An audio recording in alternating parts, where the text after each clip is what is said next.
We are on the cusp of a major social change. Do you feel it? Even if you don't, make no mistake, change is coming, and it is going to be unforgettable.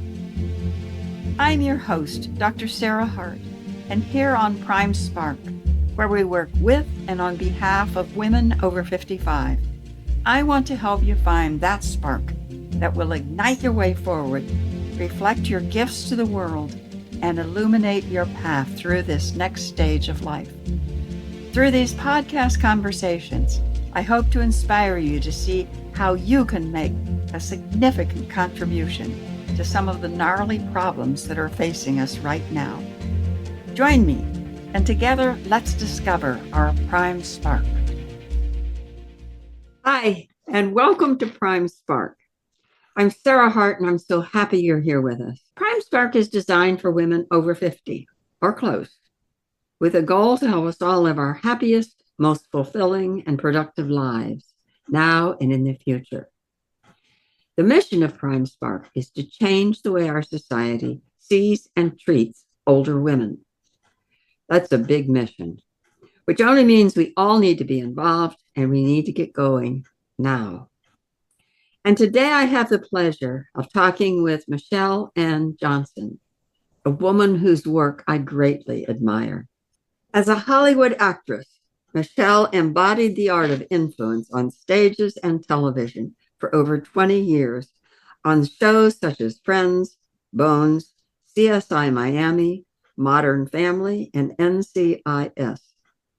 As a keynote speaker, executive coach, and consultant, she has guided senior leaders at major corporations such as Deloitte, Amex, Cisco, Genentech, JPMZ, to discover authentic, confident, and purposeful leadership. Drawing on her own transformational journey, Michelle specializes in teaching leaders how to build presence and influence by cultivating greater personal power. Michelle is on a mission to inspire as many people as possible to do the work within, to do your work in the world. Welcome, Michelle. I'm so happy you're here with us. Thank you, Sarah. I'm really happy to be with you today. So just in getting started, let me ask you, do you experience getting older? And if you do, what is that experience? And if you don't, why is it that you think you don't?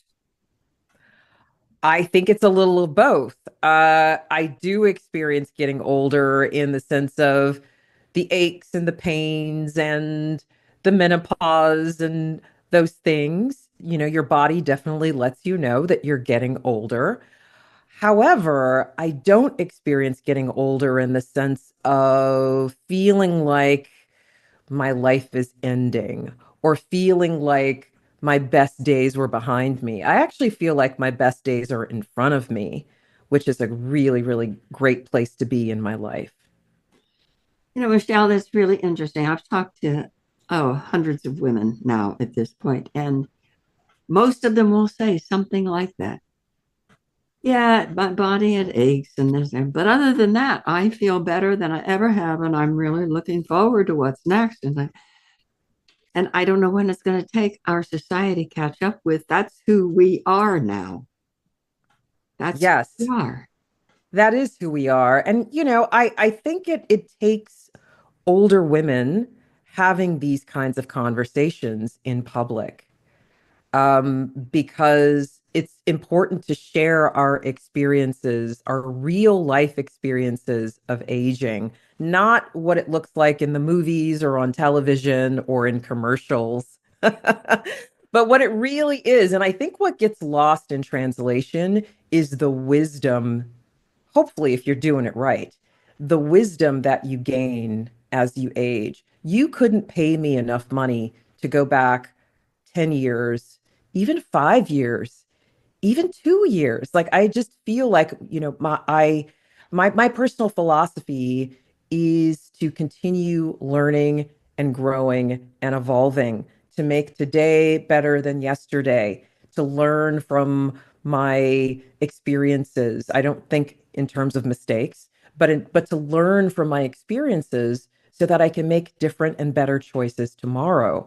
And so, if that is the philosophy, then that means that every single day we are getting better, we're getting wiser, we're getting smarter. And that, I think, is the real gift of aging that really gets lost in the conversation of attractiveness or, anything like that. Our value is not just in how we look. As we age, our value is in our wisdom and in our lived experience. And I think we just need to be more vocal about that.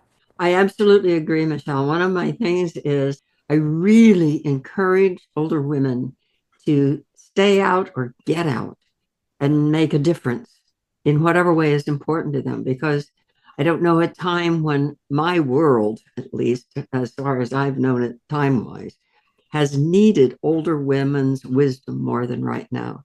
So, yeah, let's keep talking about what is our life really like and what can we do next to make things better for whomever it is important to us out there. So, I agree. You talk a lot about personal power, and I'm curious about how do you define personal power? Why do you think it's important? And how did you develop your own personal power? Yes, great question. So, personal power is your belief system around your sense of agency. Agency is about, do you believe that the decisions that you make and that the actions that you take contribute to the outcomes that you experience in your life? That's what agency is all about. It's about having an internal locus of control. We can't control everything in our lives, but there's a lot that we do have control over. Personal power is also about, do I have the ability to influence other people in my life to get my wants and my needs met? All right. So personal power is really important because if you don't have a sense of your own power, not just based on, what we call social power, your money, your resources, do you own property, your title, your job, that's all external stuff.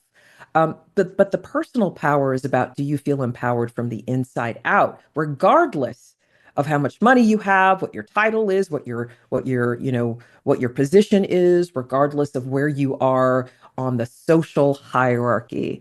And it's really important to understand this difference between social power and personal power, because personal power is really where it's at.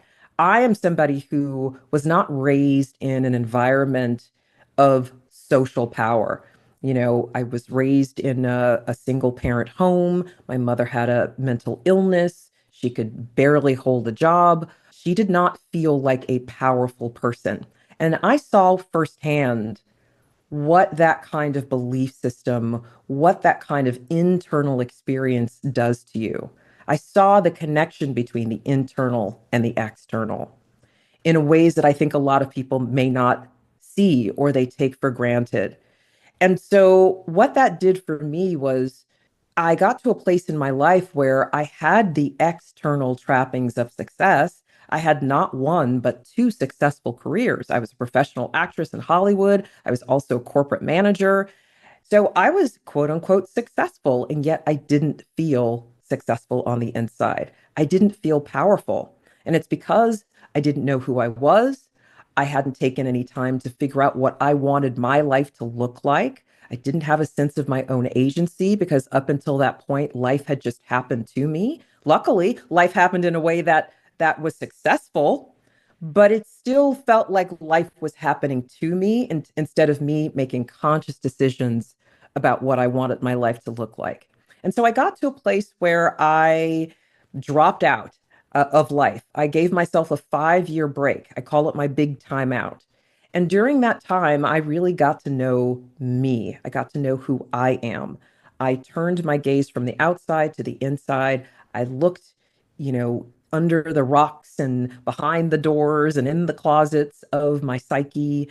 I really started to figure out who I am, what I believe, why I believe it, what are my values, what do I want my life to look like, what are my strengths and my gifts and my talents that I want to continue showing the world. What is my contribution to the world? And I literally, Sarah, reconstructed my life. to the point where now I live the kind of life where everything in it has been curated. I don't do anything that I don't choose to do. I wake up, I have total control of my time. And that's what personal power really is. It's about having enough experiences to know that there really isn't anything that I can't overcome. There really isn't anything that I can't do if I put my mind to it. And I know that in the core of my being. And it doesn't matter what anything is going on outside of me. It doesn't matter what other people say. I trust myself. I know what I can do. And that is what true empowerment is really all about. I'm curious, Michelle, did you do all that on your own, or did you have coaches, therapists, helpers, friends along the way? Because that is a powerful amount of work to do. I did a lot of it on my own, honestly. Well, I will say on my own, but I also have a very strong spiritual practice. So I believe that none of us are really alone and we have guidance. And I think a big part of my journey was connecting to my inner guidance and my intuition, because to really build an authentic life, which I think is an important part of personal power, to build an authentic life means carving out your own path. You can't follow somebody else's map. And so you really have to get in touch with your internal guidance system. And so, yes, I had some teachers that I studied with, some spiritual teachers that I studied with. I did a lot of reading, but really, I did a lot of just sitting alone and meditating, just working on myself, just doing that heavy lifting, asking myself those really hard questions that I think a lot of us run from. And yeah, I ran from them, in the beginning. But what I learned was that for most of us, the fear of knowing the answers to those hard questions is actually greater than any kind of pain that we might feel when we get the answer. Do you know what I mean? Sometimes the Yeah, yeah. fear of something is bigger than the actual experience. And so that's what I found. It's like, I think before we really start to get to know ourselves and look at our shadow and look at all the stuff that we don't like about ourselves, we feel like if I don't know that stuff, then, ignorance is bliss. I'm just not going to look at it. But when we start to really look at it, those things that we don't like about ourselves, the insecurities, all of that, you just kind of go, oh, okay, it's not a big deal anymore, right? It takes the power out of it. And so when we take the power out of the insecurities and the limiting beliefs and all those scary things and the shame, when we take the power out of that, we begin to take our power back. And that is what builds up our personal power. That is so courageous, Michelle. When you said that, I think of I can't quote it exactly, and I can't remember who it was. Maybe you know this. Some of the things I'm most afraid of or worried about, or whatever it is, I can't remember, never actually happened. Mhm. Right. And I think that that is so true. I mean, I worry and worry and worry, and then the thing goes away. It's not that I didn't solve anything. It's just not that big a deal. If you just stay with it, it'll just sort of change. I mean, everything changes and you stay with it, it'll change. So, from your experience and from talking to people, what do you think the biggest obstacles are for people for finding an authentic life and having confidence? Yes, there are a number of obstacles. I define authenticity as knowing yourself and showing yourself, right? So it starts with the self-awareness, the self-knowledge people. And I find that even though most people walking around, if you ask them, do you know yourself? They would say, sure, I know myself. I know what movies I like. I know what music I like. I know my preferences. Do I not like vanilla ice cream? Do I like chocolate ice cream? Those kinds of things. But when you really start to dig, what tends to happen in my experience as an executive coach, at least, is that when you really start asking them those questions, their their self-knowledge begins to go down, and they go, wow, maybe I don't know myself as much as I thought I did. And so I think knowing yourself, knowing what you need, knowing what's important to you is critical in constructing an authentic life. Because again, an authentic life means it's authentic to you, not to anybody else, right? So often we start building and constructing this life, but it's not really our life. It's our parents' life, it's our friends' life, it's society's life, it's the shoulds. You got to get in touch with yourself. You got to know, what is it I really want? And it's so interesting. I find when I ask people, what do you want? That is the hardest question for them to answer. I don't know what I want. I really don't know. That's the first question to ask yourself in constructing an authentic life. What do you want? What would make you happy? What would, what is your ideal life like? And, I understand sometimes we don't even know what's possible for us because all we know is the life that we've lived. And so sometimes it might take, looking at other people's lives to see what you like and what you don't like. I'm a big fan of vision boarding. But even more than that, it's about just blue skying. If you took all the constraints off, if you took away all the doubts and the limitations and the I can't do that and that's crazy, what is the dream? you know, Allowing yourself to dream again. What is your heart's desire? That might take you back to when you were a kid. What were those dreams that you had growing up that, at some point somebody said, you can't do that. That's impossible. Allowing yourself to dream again, I think is really, really important. And again, answering that question of what do you really, really want? That's the first hurdle. I find, and I'm interested to know if you find this, two things I find. One is people are much more in touch with what they don't want than what they do want. So you ask somebody, what don't you want? They can go, I don't want, dot, dot, dot, dot, dot. What do you want? And so I find that really fascinating. And the second thing is, this is really a question.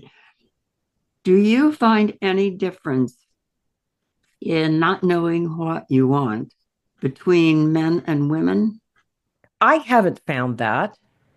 I haven't found that. Now, that doesn't mean that that doesn't exist. There may be a difference in confidence level between men and women because I think, and we're huge generalities, I think in general, men are conditioned to go after what they want. And women are just not given that kind of confidence and certainty around go after it, right? Make it happen. So there may be a difference in the connection of I can achieve what I want because men are socialized to do that as opposed to women.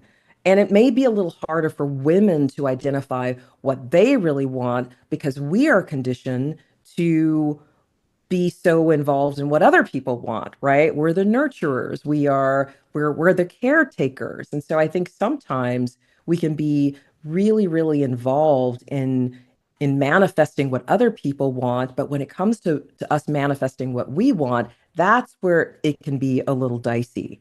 So in answering your question, maybe it is that women, I think, again, huge generalities, but I think women can be more disconnected from their authentic selves because we're just conditioned to not really think about ourselves and center our wants and needs as opposed to centering others. Yeah, that's interesting. I do some work, and one of the what this model talks about are saboteurs, and one of the Mhm, saboteurs is being a pleaser. mhm. And many women I work with, that's very high on their list of being a pleaser. And if you're a pleaser, it's very hard to know what I want. I mean, what I want is to please you. I've worked that through with some women because they like that. They like making other people happy. And there's nothing wrong with that. Where are you in there? And they don't, for a while, don't even know what I'm talking about because they just don't understand it. That's very, very true. Where are you in there? Yeah. And we're talking about codependence and all of those kinds of things and having boundaries. But yeah, what is it that you want? It's a very powerful question because it presupposes that you have wants and needs that are separate from Right. other people, Right. right? And we Yeah. do. So we have to answer that question for ourselves. And an authentic life really is about constructing the life that will please you, and you may displease other people in constructing your authentic life. It's not going to be for everybody. And I have certainly experienced, as I've gone through this journey, I have lost relationships, I've lost friends, I've lost, people in my life that were once important to me because they said to me, we like the old version of Michelle better. She was fun. We don't like this new version. And it's like, well, I do. I like this new version. So I'm going to stick with her. Oh, I love that. So, is there a process for doing all this? I mean, you went through a major transformation. Is there a process to transform your life after finding out what you want? Or is that first or not? Yes. I think the first thing is, who do you want to be? Right? Asking yourself, who do you want to be and what you want your life to look like? The second step, once you identify that, who do I want to be and what do I want my life to look like? Then all of the insecurities and all of the limiting beliefs and all of the doubts and all of the fears will come up, right? Fear, doubt, insecurity will start to come up. You can't do that. That's impossible. You're a bad person. Like all of that stuff will inevitably start to come up because there's resistance the new you and to the new life. All of that resistance will start to come up to the surface. And so the second step then is to start to take a look at all of that, resistance in whatever form it comes in, whether it's the limiting beliefs, whether it's the invalidation of, no, you can't do that. You don't deserve that. Who do you think you are? That's impossible. All of that stuff will start to come up. And so the work then is to really look at, where did this come from? Is this really me? Is this my mother? Is this my father? What are these voices that are going on? Because that can be that's very valuable information. Starting to take a look at that shadow, starting to take a look at the origin story of those limiting beliefs and where they come from. Because again, that takes the power out of them. When oh, that's what my mother used to say to me when I was a kid. That's not even me. Poof, right? It takes the power out of it. Now it's not just this voice that just is chattering in your brain, but you know where it comes from, and now you can manage it, right? So first step, who do I want to be? What do I want my life to look like? Second step, all of the insecurities and fears and doubts and limitations will come up to the surface to be loved, right? That's where you can really start to exercise that self-compassion. And then the third step is to keep pushing through the doubt and putting it into action. Because putting your dreams into action, taking those steps, right? Doing the thing that you want to do. Let's say you want to write a book. Okay, well, sit down and write the book. You got to start creating those new habits, start taking action, and watch your life start to transform. And it is a process, right? You set the vision, the insecurities come up, you think you've dealt with them, you move forward, and then guess what? Some other insecurities will come up. And then you deal with those and you take action again and you keep stretching and you keep stretching and you keep stretching. And every time you take a step, every time you stretch yourself into that discomfort, into the, outside of your comfort zone, into the discomfort zone, all the doubts and fears and insecurities are going to come up again. So just knowing that that's a part of the process, I think also does a lot to calm your nervous system. Just knowing, oh, I have this, this limiting belief is coming up because I just took a big step or I'm about to take a big step in my life. And this is just a part of the process. That reminds me of, I don't know who said this recently, and if anybody can tell me, I will certainly attribute it, that the imposter syndrome actually means you're trying something new. And so I'm interested, a lot of what you've talked about is wrapped up in what people talk about imposter syndrome. So, how does personal power help deal with that? Yeah. So the building blocks of personal power for me are authenticity, confidence, and purpose. We talked about authenticity, knowing yourself and showing yourself. Confidence is believing in yourself and your abilities. And the operative word there is belief, because imposter syndrome, as everybody knows, You can be great at something. You can have awards on the mantle. You can have people telling you, like, you're fantastic. But if you don't believe it, you're not going to feel confident. You're going to feel like an imposter. And so, again, if we take that personal power lens, personal power is really about the stories you're telling yourself about yourself. Imposter syndrome is the story you're telling yourself about yourself. I'm a fake. I'm a fraud. Yeah, people think I'm good, but I'm not really any good, and they're going to find out. That's just a story you're telling yourself. And so I found that one of the things that really helps with imposter syndrome, because by the way, I think for most of us, we should be more confident than we are given our actual ability. We don't have to be 100%. We don't have to be gold medalists. We don't have to be right Grammy award-winning singers or whatever talent or skill you're grading yourself on to be considered good and capable and competent. It's really just the story we're telling ourselves. And I found that often what happens is we need to update our self-concept because so often life happens and we find ourselves in a position where we maybe we have some success or we're getting some recognition, but we haven't updated our self-concept because we were just doing, right? And our self concept is still who we were 2 years ago, 10 years ago. This happened to me when I was an actor. I got to a place where I was having some success as an actor, but I was not feeling confident in my own abilities. And I was going to these auditions and I was just feeling like, oh, I don't know. I know they think I'm good, but I'm not any good. And so I printed out my resume to take to an audition one day, and something just made me look down at my resume and read it. And I had all of these acting credits on there. And I was like, wow, I've done all that. I can't believe it. And it's because I was just doing, doing, doing, doing, doing. And I hadn't taken the time to update my self-concept. I was still thinking of myself as this newbie, as this ingenue in Hollywood that just kind of got there, and not as the person who had done all of this work and right. So sometimes we've got to update, like we update our software for our computer. We've got to update to the newest version of ourselves. And if we can do that, that does a lot to minimize our feelings of imposter syndrome because we're like, no, no, no, no. This new version of me has all the skills and resources and capabilities that I need to be successful and effective. And I think that one of the things some of us need to do is to also work on making it okay to feel good about myself and to feel competent. I am a competent person. That is if that is not bragging. And even if it is, so what? If you are a competent person, it's not bragging. It is citing reality. You're absolutely right. You know, the example I like to give is Serena Williams. You know, Serena Williams, the tennis player, she is not bragging when she says she's the best tennis player in the world. She's earned that title, right?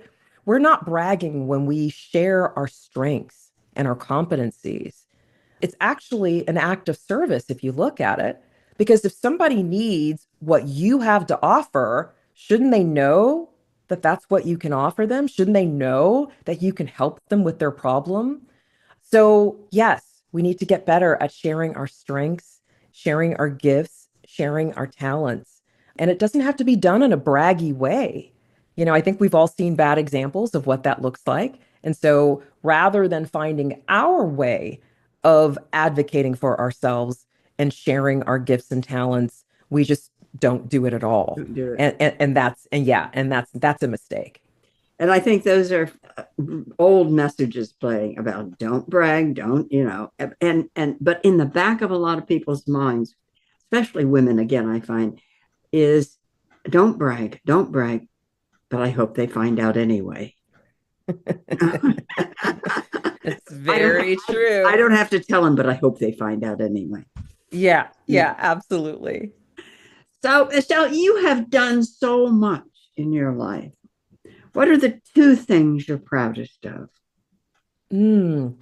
The two things I'm proudest of, I really think it's constructing this life that I have now. You know, Sarah, I shouldn't be where I am. If you looked at my upbringing, if you looked at my life path, I shouldn't be where I am. And the fact that I am here, I think, is a testament to this process that I've been talking with you about, the work that I've done on myself, both inside and outside. And I'm really, really proud of where I am in my life and the work that I'm doing as a keynote speaker. Very, very proud of that. The other thing that I would say I'm proud of is the fact that throughout this life that I've had, which has had some challenges to it, that I still remain optimistic. I'm really proud of that. Even with all of the world is a little crazy right now. Even with all of that, I still remain optimistic. And I'm very proud of that because it's very easy to get down and, get fearful and all of that. And I think that personal power is needed now more than ever. Because again, personal power says the center of my power is with myself. And no matter what's going on the outside, I trust that I will be taken care of, that my needs will be met, and it's going to be okay. So I think this message of personal power is very timely, I and it's absolutely, something that all of us need to be cultivating for ourselves right now. absolutely agree. So what's next? So you've gone through major things. Do you have some dream of something that hasn't happened yet that you're thinking of doing, or are you just in the moment now? I have dreams, but I must say I'm kind of living my dreams. I'm a very good manifester at this point. One of my dreams was to be a keynote speaker, to be back on stages, but not performing and not saying somebody else's words, not pretending to be someone else, but pretending, but being myself. And as a keynote speaker, I get to do that. I get to use my performing skills, but also marry that with the conversations that I want to have, like around personal power and authenticity and confidence and purpose. And so that's great. Other dreams, frankly, I'm looking for a life partner. That is definitely a dream of mine. And so I'm working to manifest that as well. So Well, you so probably will. You probably. stay tuned. So we're coming to the end of our time, Michelle. This has been wonderful. I am sure that people will want to get in touch with you. If they do, how can they do that? Yes, my website is michelleannjohnson.com. And I'm also on LinkedIn, Michelle Ann Johnson, MBA, if you want to search for me on LinkedIn. And then also, again, I'm a keynote speaker and I pop up in different cities and I post on LinkedIn where I'm going to be. So if you happen to be in the city that I'm in, come to that event and maybe we can meet in person. Wonderful. Thank you so much. Thank you, thank you, thank you. Thank you, Sarah. So that's our time for today. Please join us again. You can find our Prime Spark podcast on every popular outlet. You can find out more about Prime Spark at primesparkwomen.com. Thank you so much to my guest, Michelle Ann Johnson. And don't forget, you can find her at michelleannjohnson.com, and that is MICHELLEANNEJOHNSON.com. Also LinkedIn, and she's a keynote speaker, so she's at a city near you. See if you can get in and hear her. Thank you for being with us. Take care, spread tolerance and love. Bye-bye. Thanks for listening. If you enjoyed today's episode and would like to stay updated, you can head over to my website, primesparkwomen.com, and get my free Spark Guide, 7 questions to ignite your spark, to help you discover your own spark. See you in the next episode.